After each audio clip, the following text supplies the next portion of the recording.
ताकत के लिए अपने सैनिकों का खून पीने वाले राजा से लेकर 11 लाख किलो सोने की खान तक आर्कियोलॉजिकल डिस्कवरीज में हमें अक्सर कुछ न कुछ हैरान करने वाला देखने को मिलता है। आइए जानते हैं ऐसी ही 10 हैरान करने वाली रीसेंट डिस्कवरीज के बारे में। Number 10, gigantic diamond. कनाडा की mining company Lucara diamond corp ने हाल ही में दुनिया का सबसे बड़ा हीरा खोज निकाला। ये लगभग 998 कैरेट का है। बोत्सवाना में मिला ये हीरा काफी ज्यादा हैरान करने वाला है, क्योंकि इस क्वालिटी के केवल अब तक 5 ही हीरे ढूंढे गए हैं। हालांकि दोस्तों, दुख इस बात का है कि अपनी इस शेप में ये हमेशा के लिए नहीं रहने वाला, क्योंकि कंपनी प्लान कर रही है कि इसे टुकड़ों में तोड़ दिया जाए। ये इस कंपनी का पहला बड़ा हीरा नहीं है। इससे पहले उन्होंने साल 2014 में एक हीरा ढूंढा था जो कि 1101 कैरेट का था। उन्होंने उसे $53 मिलियन में तोड़कर बेच दिया था। हालांकि अब वो टुकड़ों में एग्जिस्ट करता है, इसलिए उसे सबसे बड़ा हीरा नहीं माना जा सकता। Number 9, biggest bony toothed bird. जब आर्कियोलॉजिस्ट कहीं भी खुदाई करने जाते हैं तब वो ज्यादा से ज्यादा समय खुदाई में देते हैं और मिलने वाली चीजों को स्टोर में रखते जाते हैं। वो चीजें इतनी ज्यादा होती हैं कि उन पर कई बार आर्कियोलॉजिस्ट की नजर नहीं जाती और कई चीजें वैसी की वैसी सालों तक पड़ी रहती हैं। यही हुआ था एक फॉसिल के साथ, जो कि यूनिवर्सिटी ऑफ कैलिफोर्निया में पड़ा रह गया था। यह अंटार्कटिका के किनारे पर ढूंढे गए एक पक्षी का फॉसिल था। जब 1980 के बाद अचानक इस पर आर्कियोलॉजिस्ट की नजर गई तब वो हैरान रह गए, क्योंकि ये एक प्रीहिस्टोरिक पक्षी था। इसका नाम था सीगल और ये तकरीबन 6 मीटर लंबा हुआ करता था। ये क्रीचर 60 मिलियन से भी ज्यादा सालों तक पृथ्वी पर रह चुके हैं। इन्होंने अपने आखिरी के 10 मिलियन साल अंटार्कटिका में बिताए थे, जिससे कि पता चलता है कि अंटार्कटिका एक वक्त पे हरा भरा हुआ करता था। Number 8, massive coral reef. आए दिन समुद्र में बने कोरल रीफ यानी कि पत्थर के ब्रिज खत्म होते जा रहे हैं। हालांकि हम अभी समुद्रों के बारे में केवल 5% ही जानते हैं, इसलिए ये भी हो सकता है कि बहुत सारे कोरल रीफ मौजूद हों और हम उनके बारे में जानते भी ना हो। खैर दोस्तों, यही हुआ जब ऑस्ट्रेलिया में 540 फीट हाई कोरल रीफ ढूंढा गया। ये पिछले 120 सालों में मिला सबसे बड़ा कोरल रीफ है। इसे सेबेस्टियन नाम की एक खास मशीन से ढूंढा गया है। बहुत सारी डिस्कवरीज में ये बहुत ज्यादा काम आया है।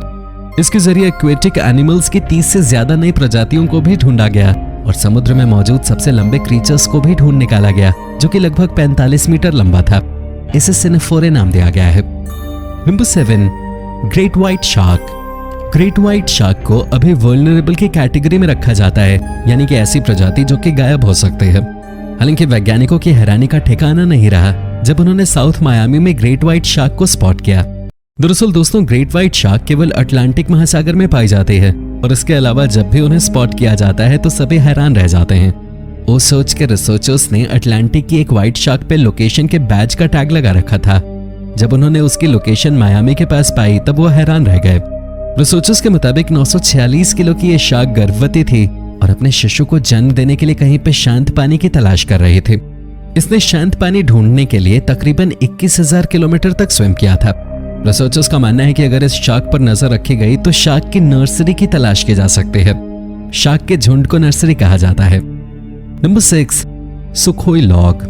रूस की सबसे बड़ी गोल्ड माइन करने वाली कंपनी PJSC पॉल्यूस ने अभी हाल ही में सुर्खियां बटोरी जब उन्होंने बताया कि उन्होंने दुनिया का सबसे बड़ा गोल्ड डिपॉजिट ढूंढ लिया है।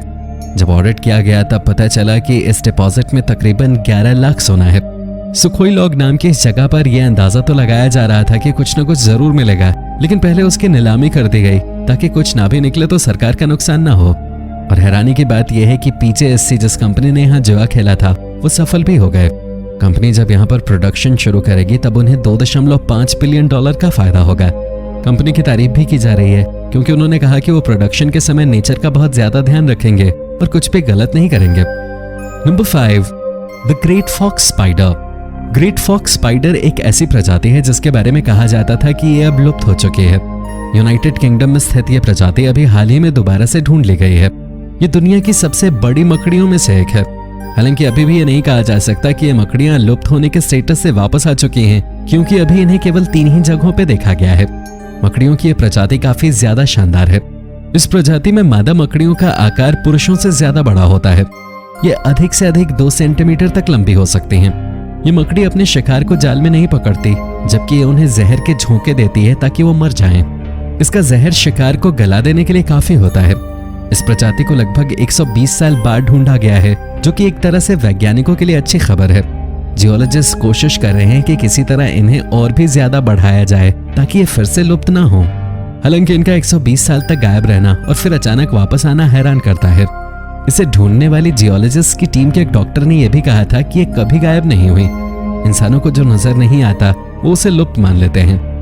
Number 4, Aguada Phoenix. माया सभ्यता के अलग अलग स्ट्रक्चर्स दुनिया में मिलते ही रहते हैं, लेकिन बीते दिनों आर्कियोलॉजिस्ट ने माया सभ्यता से जुड़ा सबसे पुराना स्ट्रक्चर तलाश किया। 1400 मीटर से भी ज्यादा हिस्से में बनी यह साइट लगभग 1000 से 800 ईसा पूर्व यानी कि आज से 2800 साल पहले दक्षिणी मेक्सिको में बनाई गई थी। ये माया सभ्यता का सबसे बड़ा और सबसे पुराना स्ट्रक्चर है। अब इस जगह पे शहर बस चुका है, लेकिन आर्कियोलॉजिस्ट के होश उड़ गए जब उन्होंने शहर के नीचे लिडार की मदद से 15 मीटर का मॉन्यूमेंट ट्रेस किया। ये शहर काफी सामान्य है, इसलिए इसे ट्रेस नहीं किया जा पा रहा था। माया के स्ट्रक्चर काफी ज्यादा हैरान करने वाले हैं, क्योंकि कोई भी ये नहीं समझ पा रहा है कि यहाँ लोग किस तरह से रह रहे थे। हालांकि यहाँ कई एंटीक पाए गए हैं। Number 3, largest cave fish. दुनिया भर की शानदार डिस्कवरीज जानने के बाद अब वक्त है इंडिया के बारे में जानने का। इंडिया में रिसेंटली नॉर्थ ईस्ट हिस्से में एक नई तरह की केव फिश को ढूंढा गया। 45 मीटर लंबी एक केव फिश अब तक की सबसे लंबी केव फिश है। केव फिश उन्हें कहा जाता है जो कि समुद्र या नदियों से अलग गुफाओं या तालाबों के पानी में मौजूद होती हैं। इनके पास खाने के संसाधन बहुत ही ज्यादा कम होते हैं, लेकिन ये फिश बहुत ही ज्यादा शानदार होती है। इसे ढूंढने वाले जियोलॉजिस्ट ने बताया था कि ये मछलियां वेजिटेरियन डाइट पे जिंदा रहती हैं और पूरी तरह से अंधी होती हैं। इस फिश की डिस्कवरी एक नए चैप्टर के खुलने की तरह है, क्योंकि ये फिश इवोल्यूशन प्रोसेस में है। Number 2, ancient Ivory workshop. Pakistan के बनपुर में आर्कियोलॉजिस्ट को कुछ ऐसा मिला जिसने उनके होश उड़ा दिए। ये थी एक 2100 साल पुरानी आइवरी वर्कशॉप। आइवरी उन प्रोडक्ट्स को कहा जाता है जो जानवरों के दांतों से बनाए जाते हैं। दोस्तों, आर्कियोलॉजिस्ट इसलिए नहीं हैरान थे क्योंकि ये जगह 2100 साल पुरानी है, वो इसलिए हैरान थे क्योंकि यहाँ उन्हें 41 किलो से भी ज्यादा भार के आइवरी प्रोडक्ट्स मिले। अगर काउंट की बात की जाए तो तकरीबन 675 पीसेस। ये उस जमाने के थे जब आइवरी प्रोडक्ट्स और गोल्ड की वैल्यू बराबर हुआ करते थे। इनमें से मोस्टली आइवरी इंडियन एलिफेंट्स के दांतों से बनाए गए हैं। इन्हें इराक, ईरान, चीन जैसे देशों में एक्सपोर्ट करने के लिए भेजा जाता था। नंबर 1, क्रोनोसॉरस। दोस्तों, हमारी लिस्ट में पहले नंबर पर है क्रोनोसॉरस। मॉडर्न डे इंसान डायनासोर के बारे में बहुत ही कम जानते हैं और हर साल ही कुछ न कुछ ऐसा मिलता है जो हमें हैरान कर देता है, जैसे ये क्रोनोसॉरस। ये पानी में रहने वाला डायनासोर था। इसका नाम क्रोनोसॉरस ग्रीक टाइटन क्रोना के नाम पर रखा गया था। ऐसा माना जाता है कि क्रोना अपने सैनिकों का खून पिजाया करता था ताकि खुद ताकतवर बना रह सके। क्रोनोसॉरस भी उतना ही खूंखार है। उसके पहले फॉसिल को 1899 में ढूंढा गया और तब से इसकी डिटेल्स के बारे में पता लगाया जा रहा है। 1899 में एक बार मिलने के बाद यह अगली बार मिला कोलंबिया में लगभग 75 साल बाद। दुनिया के 2 हिस्सों में मिलने के कारण यह माना जा रहा है कि क्रोनोसॉरस पूरी दुनिया में फैला हुआ था। दोस्तों, क्रोनोसॉरस बीच से क्रोकोडाइल की तरह, पूंछ से शार्क की तरह और हेड से एलिगेटर की तरह हुआ करते थे। ये कितने शक्तिशाली होते थे इसका अंदाजा भी नहीं लगाया जा सकता। तो दोस्तों, ये थी हैरान कर देने वाली रीसेंट डिस्कवरीज। क्या आप क्रोनोसॉरस को फिर से समुद्र में देखना चाहेंगे? कमेंट करके जरूर बताएं।